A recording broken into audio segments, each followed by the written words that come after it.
எலியா சொல்லுகிறார், என் வாக்கின்படியன்றி பனியும் மழையும் பெய்யாதிருக்கும்.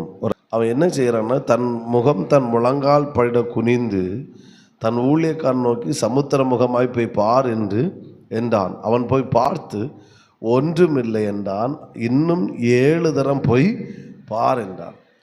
இந்த கூடாரம் எடுக்கப்படாமல் இருப்பதற்கு நாம் என்ன செய்யணும்னா, அதற்கென்று நேரத்தை செலவு பண்ண வேண்டும். ஒரு தரம் போய் பார்க்க சொல்கிறான், மழை பெய்யலை. உடனே திரும்ப 2வது தடவை பார்க்க சொல்கிறான், 3வது தடவை பார்க்க சொல்கிறான், 4வது முறையும் பார்க்க சொல்கிறான். எலியாவின் அந்த வேலைக்காரனுக்காக ஸ்தோத்திரம். 7வது தரம் போயிட்டு போனோம், போய் பார்த்துட்டோம். தீர்க்கதரிசி ஒரு உள்ளங்கை மேகம் என்ன செய்கிறது தெரியும். இந்த அபிஷேகம் உண்மையை நினைத்திருப்பதற்கு அடுத்த கட்டத்துக்கு கொண்டு போய் நீ அதற்கென்று நேரத்தை செலவு பண்ணினாயா? அதற்கு